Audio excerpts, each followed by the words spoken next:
জি 24 ঘন্টা আপনাদের স্বাগত। শুরু করছি ক্রস ফায়ার। আপনার রায়বিদ অঞ্জন অনুষ্ঠানে গতকাল সরাসরি যোগ দিয়ে রাজ্যপাল জগদীপ ধনকর তিনি অভিযোগ করলেন যে রাজ্যে এমার্জেন্সির মতো জরুরি অবস্থার মতো পরিস্থিতি তিনি উপলব্ধি করছেন, আর তাই নিয়ে রাজনৈতিক মহলে বিতর্কের ঝড়। বিজেপির শেখানো বুলি আওড়াচ্ছেন রাজ্যপাল, পাল্টা তৃণমূলের। সত্যি কি এতটাই ভয়ের বাতাবরণ রাজ্য জুড়ে, নাকি তৃণমূলের যে অভিযোগ যে রাজ্যপালের দফতর বিজেপির দফতরে পরিণত হয়েছে, এই নিয়ে চর্চা সারা দিন ধরে চলেছে। একের পর এক প্রতিক্রিয়া সহ টুইট বক্তব্য আমরা সারা দিন দেখেছি, আর তাই নিয়ে আমাদের আজকের ক্রস ফায়ার। আমাদের সঙ্গে সরাসরি আজকে যারা যোগ দিয়েছেন তাদের সঙ্গে পরিচয় করিয়ে দিই। আমাদের সঙ্গে সিপিআইএম এর পক্ষ থেকে রয়েছেন সুদীপ সেনগুপ্ত, তৃণমূল কংগ্রেসের পক্ষ থেকে রয়েছেন অরূপ চক্রবর্তী, আমাদের সঙ্গে রয়েছেন আশুতোষ চ্যাটার্জি কংগ্রেসের পক্ষ থেকে, এবং রয়েছেন প্রাক্তন বিচারপতি অবসরপ্রাপ্ত বিচারপতি উপাধ্যায়। আপনাদের সবাইকে স্বাগত জানাই। আর কিছুক্ষণের মধ্যে বিজেপির পক্ষ থেকে রাজলক্ষ্মী বসু আমাদের সঙ্গে যোগ দেবেন। তবে শুরুতেই চোখ রাখবো এই গোটা বিতর্কে। लोगों के मन में भय है, चाहे वो किसी भी स्तर के लोग हों। इमरजेंसी जैसे हालात को मैंने महसूस किया है। রাজ্যে জরুরি অবস্থার মতো পরিস্থিতি তৈরি হয়েছে উপলব্ধি হচ্ছে। জি 24 ঘন্টার আপনারা অনুষ্ঠানে মন্তব্য রাজ্যপালের। চিঠি চালাচালি অভিযোগ, পাল্টা অভিযোগ, সংঘাতের খুব একটা কিছু বাকি ছিল না। এবার আরও এক ধাপ এগোলেন রাজ্যপাল।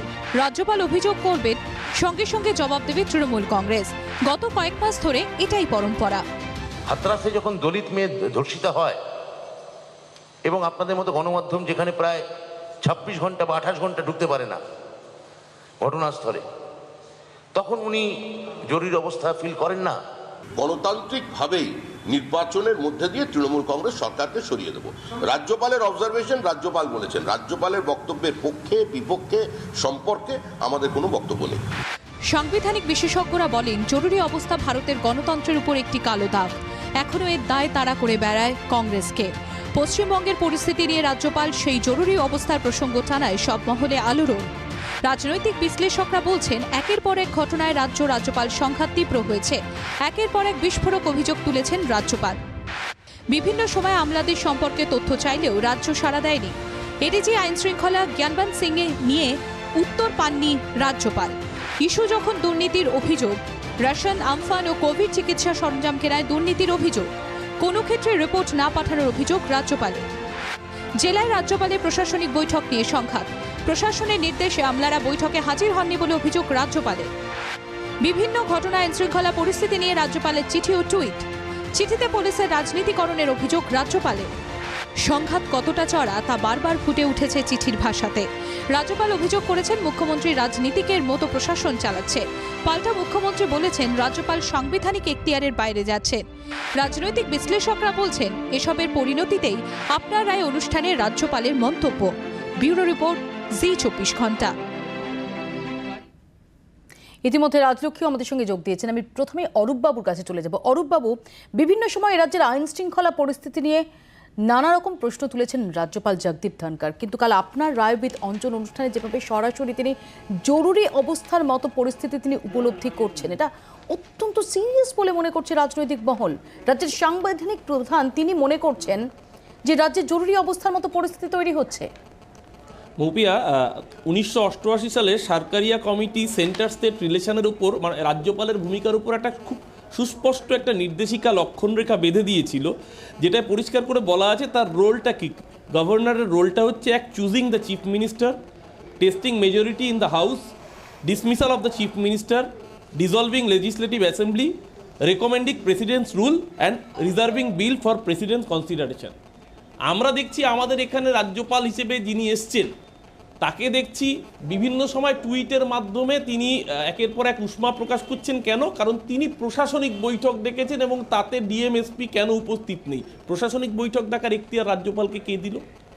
আমরা দেখেছি বিভিন্ন ক্ষেত্রে, এমনকি মানে আজকে এখানে বামপন্থী প্রতিনিধি রয়েছেন, তাদের পক্ষ থেকেও দেখেছিলাম বুদ্ধদেব ভট্টাচার্য আমাদের রাজনৈতিক বিরোধী, কিন্তু ব্যক্তি বুদ্ধদেব ভট্টাচার্যকে রাজ্যের প্রাক্তন মুখ্যমন্ত্রী আমরা সবাই শ্রদ্ধা করি, সম্মান করি। তার বাড়িতে গেছেন অসুস্থ বুদ্ধবাবুকে দেখতে, নিশ্চয়ই সেটা সৌজন্য সাক্ষাৎকার। তার পার্সোনাল ফটোগ্রাফ তিনি টুইট করে দিচ্ছেন। সিপিএম পার্টির পক্ষ থেকে পর্যন্ত একে কন্ডেম করা হচ্ছে। নট অনলি দ্যাট, সবচেয়ে আশঙ্কার অ্যালার্মিং জায়গা, তিনি রাজ্য প্রশাসনকে টুইট করে বিধছেন যে রাজ্যে আল কায়দা জঙ্গিদের মতো পরিস্থিতি তৈরি হচ্ছে।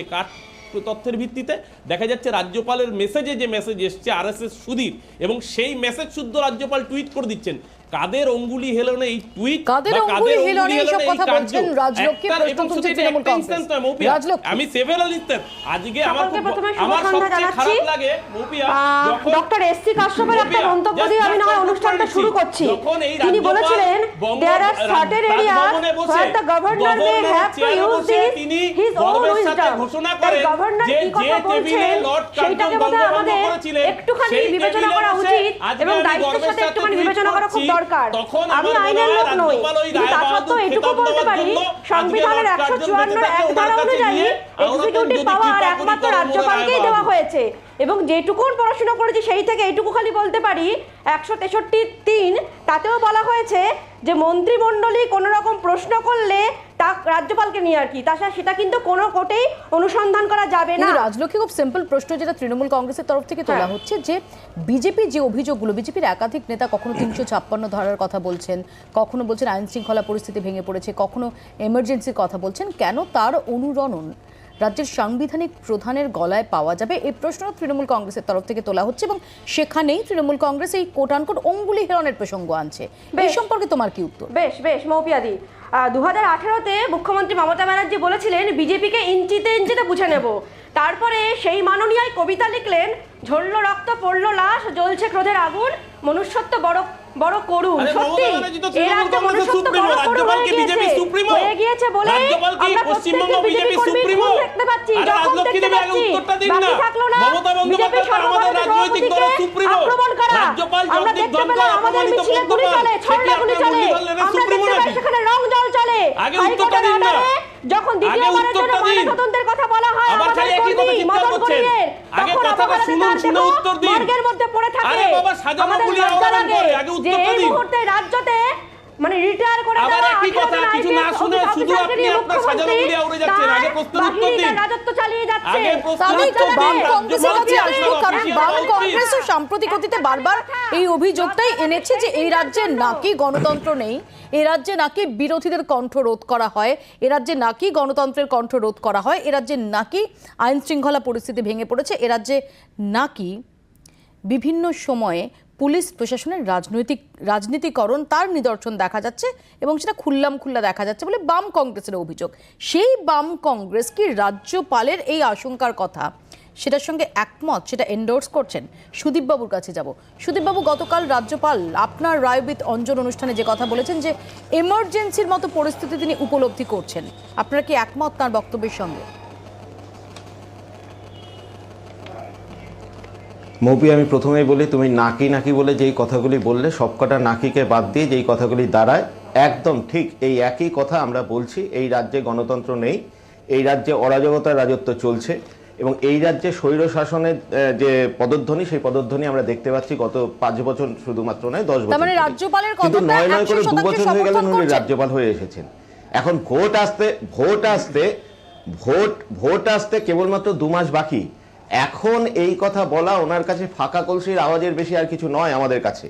আমরা সিপিআইএম এর পক্ষ থেকে বারংবার যে কথাটা বলে এসেছিলাম যে রাজ্যপালের পদ, এই পদটি একটি অপ্রয়োজনীয় পদ এই মুহূর্তে দাঁড়িয়ে। আজকে 1988 সালের কথা নিশ্চিতভাবে আমি বাদ দিয়ে উত্তরটা নিই যে রাজ্যপাল কালকে যে কথাটা বলেছেন আপনারা সেটাকে 100% তার সঙ্গে সহমত নাকি সহমত নয়, হ্যাঁ নাকি না? রাজ্যপাল কালকে যে কথাটা বলেছেন আমরা বারংবার বলছি যে যমুনা পাড়ের দাদা গঙ্গা পাড়ের দিদির মধ্যে কোনো তফাৎ নেই। আপনার আমার মধ্যে এই যে আলোচনা, গতকাল কেরোসিন তেলের থেকে সমস্ত ভর্তি হয়ে গেছে, আজকে আলোচনা সেই নিয়ে হচ্ছে না। মানুষের দৃষ্টি ঘুরিয়ে দেওয়ার জন্য রাজ্যপালের পক্ষ থেকে সরল উত্তর দিন না, সরল প্রশ্নের সরল উত্তর চাইছি। রাজ্যপাল জগদীপ ধনকর বলেছেন এ রাজ্যে এমার্জেন্সির মতো পরিস্থিতি তিনি উপলব্ধি করছেন। রাজ্যপালের পদ থেকে ব্যবহার করা হয় অপ্রয়োজনীয় পদ যদি থাকে, সেটা বিতর্ক করব, সেটা ডেফিনেটলি বিতর্ক করব, কিন্তু আমার প্রশ্নটা আপনার কাছে রাজ্যপাল পদের প্রয়োজনীয়তা কত নয়, কাজে অপ্রয়োজনীয়ভাবে ব্যবহার করার জায়গা থাকবে এবং সেটাই হচ্ছে। সুদীপ বাবু, কোথাও ভাবের ঘরে চুরি হয়ে যাচ্ছে না? রাজ্যপালের পদ আলংকারিক হ্যাঁ, পদ, বলুন। অপ্রয়োজনীয় পদ কিনা সেটা নিয়ে ডেফিনেটলি বিতর্কের অবকাশ রয়েছে। করতে গিয়ে তো ভোটাররা চুরি আমার হয়ে যাচ্ছে। সিম্পল প্রশ্ন, ভোটাররাই রাজ্যপালের চুরি এই হয়ে বেরিয়ে মন্তব্যকে যাচ্ছে, আপনারা সুদীপ বাবুদের। এন্ডোর্স করেন নাকি এন্ডোর্স শুনুন। করেন না? জরুরি অবস্থা জারি করবার বিরোধী সিপিআইএম বরাবর সর্বত্র, এবং আপনারা জানেন সে কথা যে আমরা মানে সোজা উত্তরটা পশ্চিমবঙ্গের পাওয়া যাচ্ছে না যে গণতান্ত্রিক পরিবেশে রাজ্যপালের নির্বাচিত বক্তব্যে তারা হয়ে ফিরে একমত কি আসতে চাই একমত এবং না, ভবিষ্যতে যদিও সেটা তারাই চাই। বলছেন যে এই এবং- অভিযোগগুলো তারা এবং বিভিন্ন আইন সময় করে শৃঙ্খলার যে এসেছেন। অবনতি পশ্চিমবঙ্গে আশুতোষ হয়েছে, দেখি, আশুতোষ এই সেটা হচ্ছে প্রশ্নের নতুন সহজ কথা উত্তর নাকি? দেয় কিনা। আশুতোষ প্লিজ। আজকে কি এটা নতুন করে এখানে আলোচনা করার বিষয়বস্তু নাকি? এক সেকেন্ড, ব্যাপার হচ্ছে দেখুন, এটা নতুন কিছু নয় এই রাজ্যে।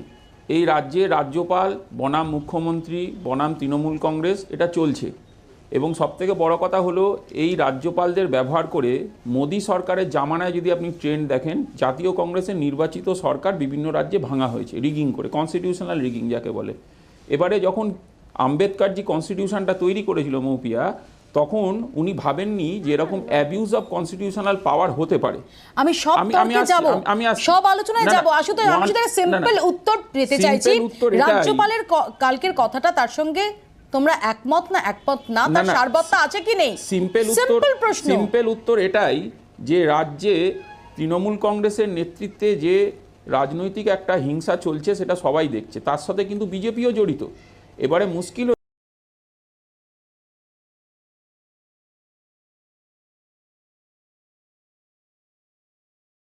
পার্টির জন্য, বিশেষ পার্টির জন্য রাজ্যে কি সব corner রেখে। জরুরি পরিস্থিতি, না, না। জরুরি অবস্থার মতো পরিস্থিতি তৈরি হয়েছে নাকি হয়? দেখো, একটা জিনিস হচ্ছে, প্রথম কথা জরুরি অবস্থা হয়েছে কি আমাকে হয়নি বলছেন? আমরা এখানে আলোচনা করতে পারি না। তার কারণ হচ্ছে এটা আলোচনা করতে গেলে সর্বদলীয় বৈঠক ডাকতে হবে। উনি কি সেটা ডেকেছেন?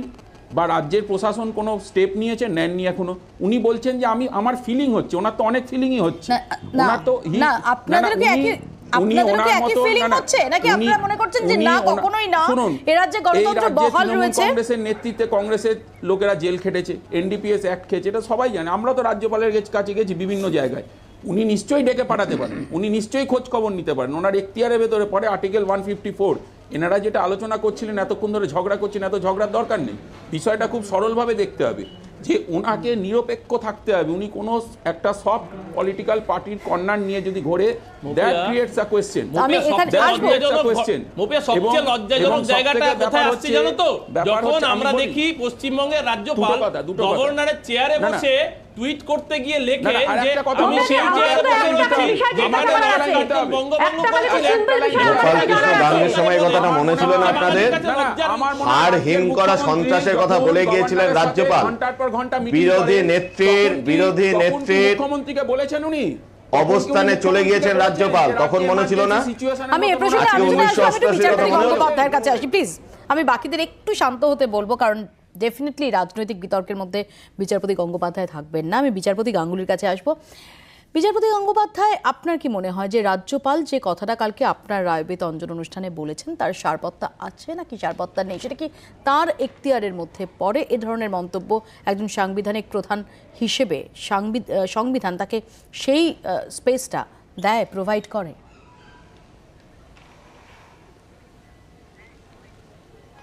দেখুন, রাজ্যপাল যদি বলে থাকেন যে জরুরি অবস্থা বলতে তিনি যদি 356 ধারা জারি করার কথা বলে থাকেন, তাহলে সংবিধান, আমি যতটুকু বুঝেছি, পশ্চিমবঙ্গে যে অবস্থা বর্তমানে আছে সেটা সার্থক অবস্থা না হলেও এটা বলা যায় না যে পশ্চিমবঙ্গে নির্বাচিত সরকারকে এখন ফেলে দেওয়ার মতো অবস্থা এসছে, বা পশ্চিমবঙ্গে 356 ধারা জারি করার অবস্থা এসছে। সে কথা যদিও তিনি সেরকম সুস্পষ্টভাবে বলেননি বিচারপতি গাঙ্গুলি। আমি জাস্ট একটু স্পষ্ট করে দিই যে যেখানে রাজ্যপাল জগদীপ ধনখড় তিনি বলছেন যে ভয়ের একটা বাতাবরণ রয়েছে গোটা রাজ্য জুড়ে, যেটা তিনি অনুভব করছেন, উপলব্ধি করছেন যে রাজ্যে জরুরি অবস্থার মতো পরিস্থিতি চলছে।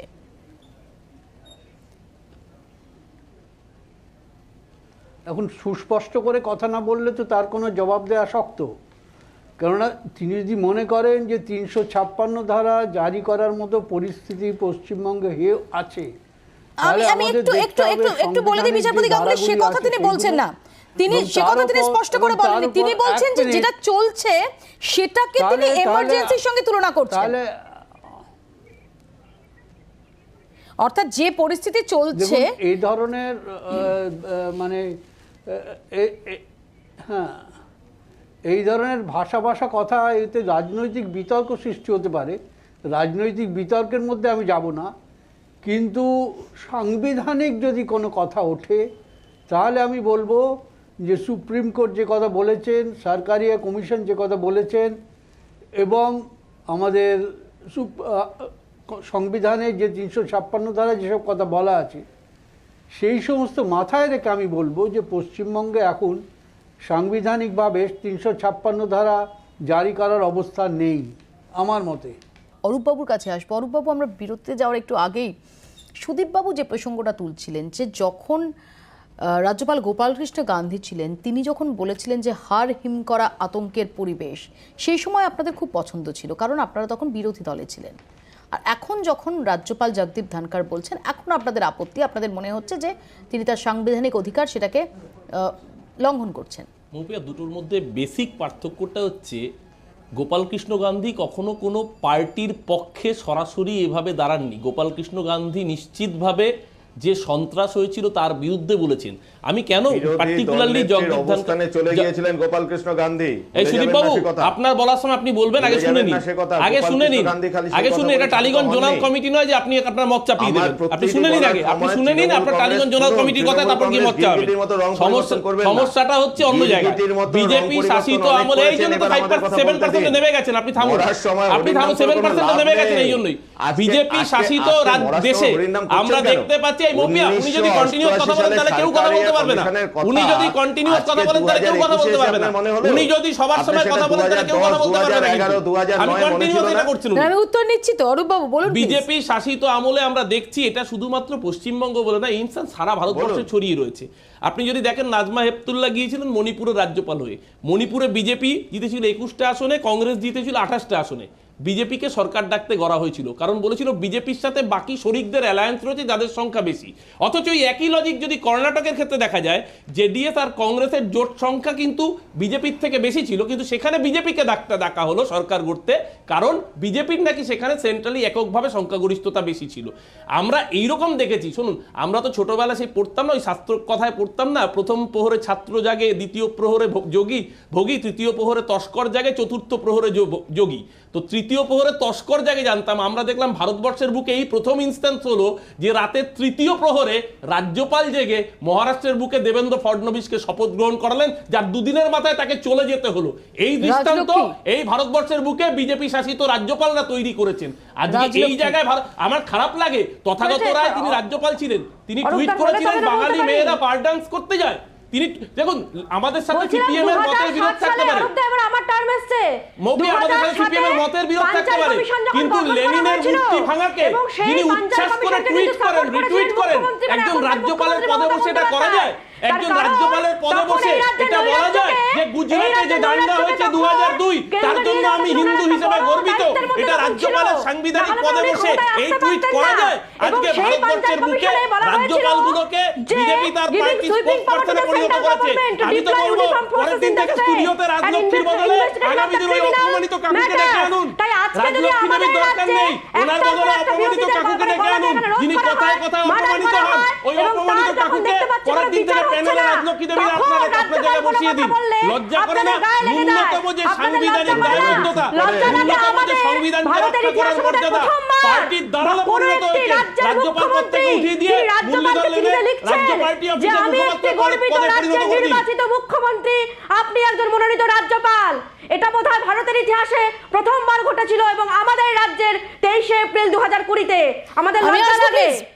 আমি আসবো, কারণ আমরা বারংবার পত্রযুদ্ধও দেখেছি মুখ্যমন্ত্রী এবং রাজ্যপালের মধ্যে, অর্থাৎ মুখ্যমন্ত্রী এবং রাজ্যপাল মানে তো রাজ্যের সাংবিধানিক প্রধান এবং প্রশাসনিক প্রধানের মধ্যে। আমি এখানেই বিচারপতি গাঙ্গুলির কাছে আরও একবার ফিরে যাব। বিচারপতি গাঙ্গুলি, গত 1.5 বছরের একটু বেশি সময়, কারণ 2019-এর জুলাইয়ে রাজ্যপাল জগদীপ ধনখড় তিনি রাজভবনে এসেছেন, তারপর থেকে আমরা বারংবার যে সরকার এবং রাজ্যপাল সংঘাত দেখছি, যেখানে রাজ্যের সাংবিধানিক প্রধান এবং রাজ্যের প্রশাসনিক প্রধান তাদের অবস্থান একদম দুটো আলাদা, দুটো বিপরীত মেরুতে। এটা সাংবিধানিক পরিসরে সত্যি কতটা নর্মাল?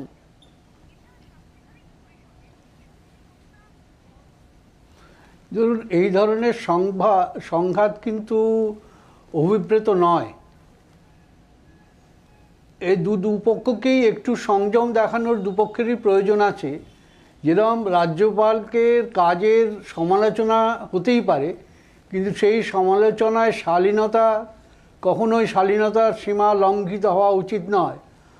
আবার রাজ্যপালের দিক থেকেও অনেক সময় অতি সক্রিয়তা আমরা লক্ষ্য করছি।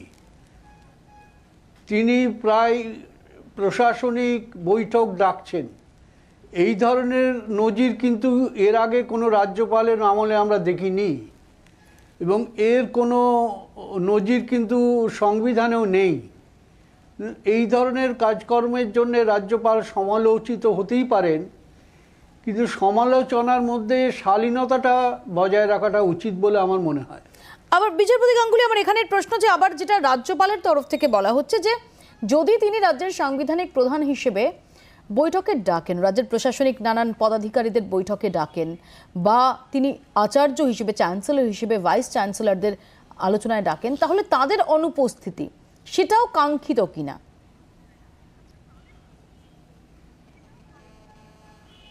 দেখুন, আচার্য হিসেবে রাজ্যপালের দায়িত্ব এক, আর সাংবিধানিক প্রধান হিসেবে আর এক।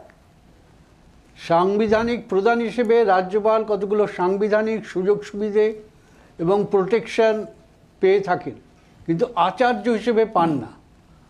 আচার্য হিসেবে তার কার্যকলাপ কিন্তু অন্য ধরনের, কিন্তু সাংবিধানিক প্রধান হিসেবে তাকে রাজ্যের যে মন্ত্রিসভা তার পরামর্শ মেনে চলতে হয়।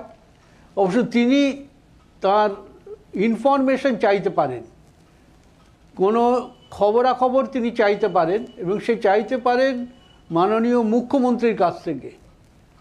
সেইভাবে তাকে চলতে হবে। তিনি যদি সুপারিনটেনডেন্ট অফ পুলিশ কিংবা ডিএমদের ডেকে পাঠান, তাহলে সেটা তার যে পদমর্যাদা সেটার সঙ্গে ঠিক সামঞ্জস্য রেখে চলা হয় না। আর এই যে দফায় দফায় সরকার এবং রাজ্যপালের মধ্যে সংঘাত, তাতে আমরা সাম্প্রতিক অতীতেও একাধিক নতুন নতুন সংযোজন দেখেছি, যেমন বাজেট নিয়েই একদিকে রাজ্যপাল, অন্যদিকে চন্দ্রিমা ভট্টাচার্য, রাজ্যের রাজ্য মন্ত্রিসভার সদস্য, তাদের বক্তব্য শোনাব। So I am little surprised that such a great opportunity has been deprived to the people of the state. They had a right to know that we elected a government in 2016. That government is completing 5 years. This is going to the last session before elections. We need to know what the government has done, what has been its performance, and the other point of view by the opposition would have been before us. দেখুন, আমি আর ওনার কথা বলে আর কি বলবো বলুন। ওনার কখন কিসে সম্মান উনি পান আর কিসে অসম্মানিত হন জানি না, কিন্তু আমাদের মাননীয় অধ্যক্ষ বিধানসভার তিনি পরিষ্কার করে বলে দিয়েছেন যে ওই হাউসটা হচ্ছে একটা কন্টিনিউইং হাউস। এই বছরের প্রথম সভাও ওটা নয়, এটা উনি পরিষ্কার করে বলে দিয়েছেন। ফলে সেখানে রাজ্যপালকে ডাকার কোনো জায়গা নেই। ফলে যখন ডাকবার প্রয়োজন হবে তখন নিশ্চয়ই ডাকা হবে, উনি একটু ধৈর্য ধরে থাকুন। আমি আশুতোষের কাছে যাব, কারণ আশুতোষ, আমরা যদি দেখি যে কয়েকদিন আগে রাজ্যপাল নিজেও টুইট করেছিলেন, আমরা তো বাম এবং কংগ্রেস নেতা তাদের দেখেছি রাজ্যপালের কাছে যেতে এবং একই রকম অভিযোগ ব্যক্ত করতে। দেখো, আমি তোমাকে একটা কথা বলি, আসলে বাংলা একটা কনস্টিটিউশনাল লকডাউনের ভেতর দিয়ে যাচ্ছে বিগত 1-1.5 বছর ধরে। তার কারণ কন্টিনিউয়াস সিরিজ অফ ইভেন্টসটা কি, যে আমরা দেখতে পাচ্ছি রাজ্যের যিনি মূল প্রশাসনিক প্রধান অত মুখ্যমন্ত্রী, উনি ওনার বিভিন্ন প্রশাসনিক সভায় আইএস আইপিএসদের ধমকাচ্ছেন। আমরা কি দেখতে পাচ্ছি যে বিরোধী দল যখন রাজ্যপালের কাছে যাচ্ছে, রাজ্যপাল বলছে হ্যাঁ আমি ডেকে পাঠাচ্ছি। এই যে ডেকে পাঠাচ্ছি তারপরের যে কমিউনিকেশান, উনি নাকি যখন ডাকছেন বিভিন্ন পদমর্যাদার অফিসারদের, ওদের কোনো খোঁজ পাওয়া যাচ্ছে না। আসলে রাজ্য যদি মনে করে যে রাজ্যপালকে অপমান করব, এটা একটা দিক হতে পারে। দ্বিতীয় দিক কী হতে পারে, রাজ্যকে যদি গভর্নর টার্গেট করে নেয় যে এই রাজ্যের যে সরকার আছে তাকে কোনটা নির্বাচিত হচ্ছে সরকারকে আশুতোষ? ভেঙে দাও। কোনটা দুপক্ষেই আছে, হচ্ছে? আপনাদের কি এই দুপক্ষে- সম্পর্কে সুস্পষ্ট মত আমি খুব আছে? সুস্পষ্টভাবে বলছি- আপনাদের নেতারা রাজ্যপালের কাছে না, না, আমরা যাচ্ছেন, তো আবার যাচ্ছি। আপনারাই এসে নির্দিষ্টভাবে আপনারা এবং বামেরা বলতে পারছেন না যে এই অবস্থানগত প্রশ্নে রাজ্যপালের অবস্থান সেটা সঠিক নাকি আমি সরকারের তোমাকে অবস্থান যে সেটা কথাটা সঠিক? বলতে চাইছি যে আমরা রাজ্যপালের চেয়ারের কাছে যাচ্ছি। আজকে জগদীপ ধনকরের জায়গায় যদি অন্য কেউ থাকতো তার কাছেও আমরা যেতাম, আমরা আগেও গেছি, এখনো যাচ্ছি। এক্স্যাক্টলি, এখানে আমার বিষয় সুদীপ বাবুর কাছে হচ্ছে- প্রশ্ন। বিষয় সুদীপ বাবু, আপনি হচ্ছে যখন বলছেন যে আপনি রাজ্যপাল আপনার চেয়ারে বসে পদটারই প্রয়োজন নেই, আপনি তখন আপনার রাজ্যপালের বসে চেয়ারের কাছে কনস্টিটিউশনকে অ্যাবিউজ করবেন কেন যেতে না হচ্ছে? কনস্টিটিউশনাল পাওয়ারকে আপনি স্ট্রেংথেন করবেন, সেটা ব্যক্তির ব্যাপার, কিন্তু চেয়ার কিন্তু সবসময় কথা বলে। মৌপিয়া, আমি প্রথম কিন্তু কথা আমার বলছি মনে যে হয়- এই আমার যে মনে হয় রাজ্য এবং অশোকবাবু রাজ্যপালের বললেন যে সংঘাতে যেটা রাজ্যপালের অতি হচ্ছে, সক্রিয়তা, সেটা হচ্ছে আর ক্রিমিনালাইজেশন অফ তার পলিটিক্স পাশাপাশি কিন্তু যে বৃদ্ধি পাচ্ছে, শালীনতার সীমা যেটা লঙ্ঘন কিন্তু করছে তৃণমূল। সেই প্রসঙ্গে যাবো সুদীপ বাবু, আমার নির্দিষ্ট প্রশ্ন, আপনি একটু আগে সওয়াল করছিলেন যে রাজ্যপালের পদটা থাকার প্রয়োজনীয়তা, সেটাই নেই। যদি তাই হয় তাহলে জাস্ট কয়েকদিন আগেই রাজ্যপাল যে টুইট করেছিলেন, আমি সেটাও দেখাবো, রাজ্যপাল যে টুইট করেছিলেন সেখানে বাম এবং কংগ্রেস নেতাদের যেতে হলো কেন? রাজ্যপাল পদটারই যদি প্রয়োজন না থাকে।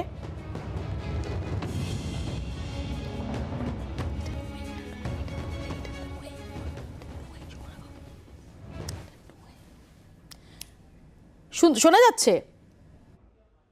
আমার কথা শোনা যাচ্ছে সুদীপ বাবু? একইভাবে হ্যাঁ, নির্দিষ্টভাবে শুনতে পাচ্ছি। আমার কথা আপনি শুনতে পাচ্ছেন না? হ্যাঁ, বলুন প্লিজ।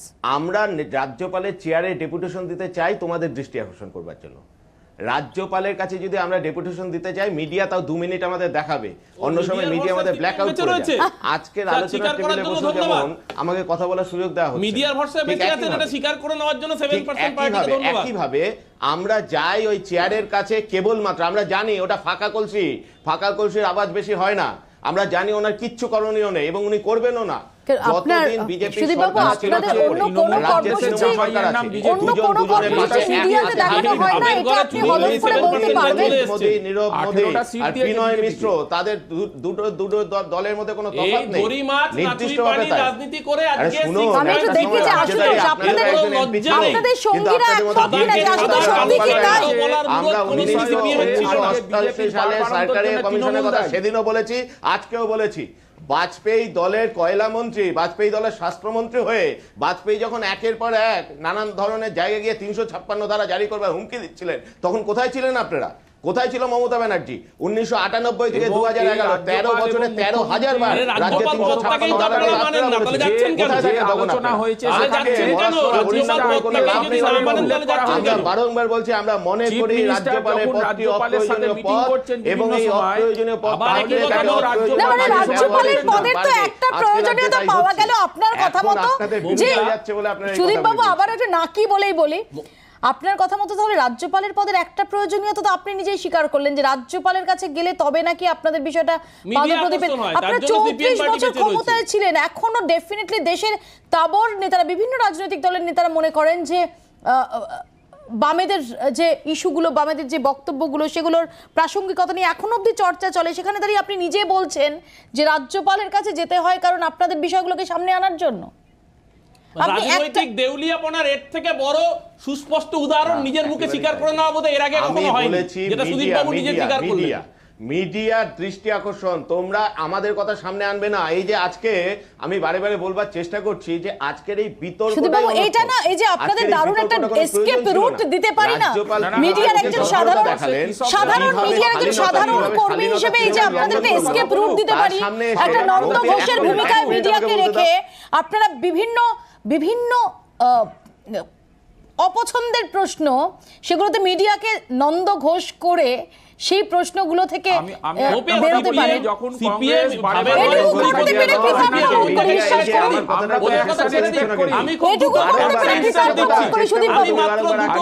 আমি যদি আপনাকে হিসেব দিই সুদীপ বাবু, যে আপনাদের গত 1 বছরে যাবতীয় যা কর্মসূচি হয়েছে রাজ্যপালের সঙ্গে সাক্ষাৎকার ছাড়াও, সেগুলো সমস্ত জি24 ঘন্টায় অত্যন্ত গুরুত্ব সহকারে কভারড হয়েছে। 2 মাসের মধ্যে পশ্চিমবঙ্গে জরুরি অবস্থা ঘোষণা হবে না। তুমি জানো 2 মাসের মধ্যে পশ্চিমবঙ্গে জরুরি অবস্থা জারি হবে না। যে কথা রাষ্ট্রপতি বলতে পারেন, যে কথা নরেন্দ্র মোদী বলতে পারেন, যে কথা অমিত শাহ বলতে পারেন, সেটা আজকে রাজ্যপালকে দিয়ে বলা হচ্ছে, কারণ বাজারটা সরগরম করা হবে। আর মাঝখান থেকে আমাদের সমস্ত যে দাবিগুলি আছে সেই দাবিগুলিকে বাইরে ফেলে দেওয়া হবে। বিজেপি সরকার গতকাল, আমি বারংবার তোমাকে যেটা বলছি, কেরোসিন তেলের উপর ভর্তুকি তুলে দিল, কেরোসিন তেলের রেশনের দোকানগুলো উঠে যাবে এখন। আজকে আলোচনা সেটা নিয়ে হবে না। তৃণমূল সরকার যেভাবে গত 10 বছর ধরে মানুষকে নিষ্পেষণ করলো, আলোচনা সেটা নিয়ে হবে না। প্লিজ, আমি রাজ্যপালের কয়েকদিন আগে টুইটটাই বার করি। কোন দাবি নিয়ে আপনারা গিয়েছিলেন রাজ্যপালের কাছে? একই ধরনের বক্তব্য নিয়ে তো গেছিলেন, একই ধরনের মন্তব্য নিয়ে তো গেছিলেন। প্লিজ একটু বলুন আমাকে, সুদীপ বাবু। একেবারেই তাই, একেবারেই তাই। আমরা রাজ্যপালের কাছে তো যাবই, যতদিন পর্যন্ত এই প্রশাসনিক পদটি থাকবে তখন তো এই বিষয়গুলো নিয়ে গিয়েছিলেন, তার কাছে আমাদের ছুটে যেতে হবে।